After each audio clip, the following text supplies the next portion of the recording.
For today's Bible study, we'll be reading from chapter 11 in the Gospel according to Mark. And as I was alluding to yesterday, there are about, I think, a few more chapters for this current book, which we have been studying for some time. And I think it would be best for the next book that we will begin a Bible study in to revert back to the Old Testament, back to the earlier part of the Bible at least, and to read one of the historical books, or at least to read a book from the Old Testament, just to keep things fresh and to see that just because something may have happened in the past and it might seem like it's something which has happened a long time ago, that does not always mean that we can't learn something from that. But I just think it would be a good thing to, as far as the next Bible study goes, for the book to be studied, to go back to the Old Testament. And so for today's Bible study, we'll be reading from chapter 11 in the Gospel according to Mark, and winding our way down in this book.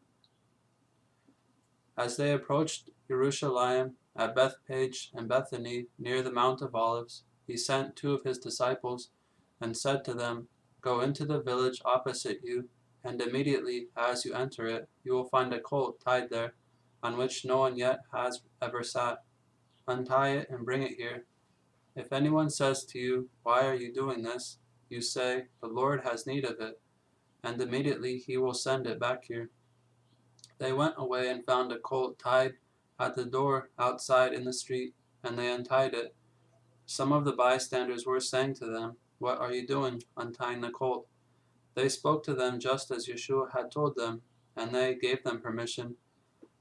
They brought the colt to Jesus and put their coats on it, and he sat on it.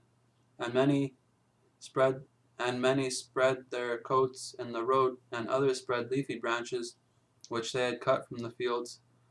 Those who went in front and those who followed were shouting, "Hosanna! Blessed is he who comes in the name of the Lord.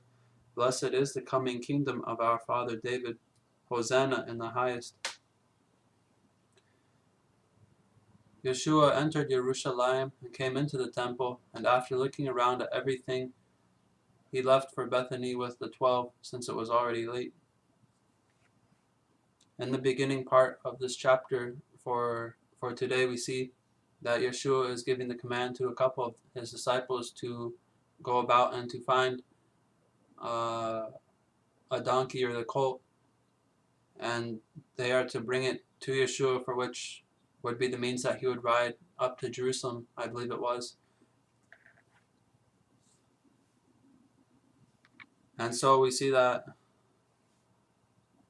as Yeshua is riding up to Jerusalem on the colt, and obviously his disciples would have been following him, we see that upon his arrival, that the people are spreading their coats and spreading palm branches and the leaves on the road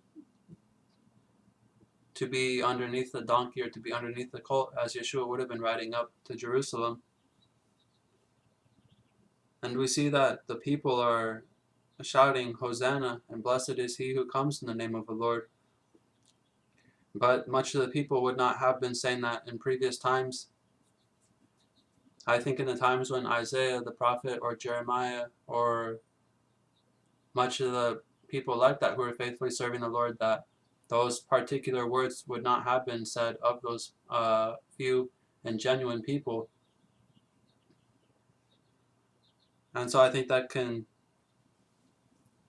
something interesting to think about, because there are a few reasons of why Yeshua attracts so much attention and why so many people are following after him.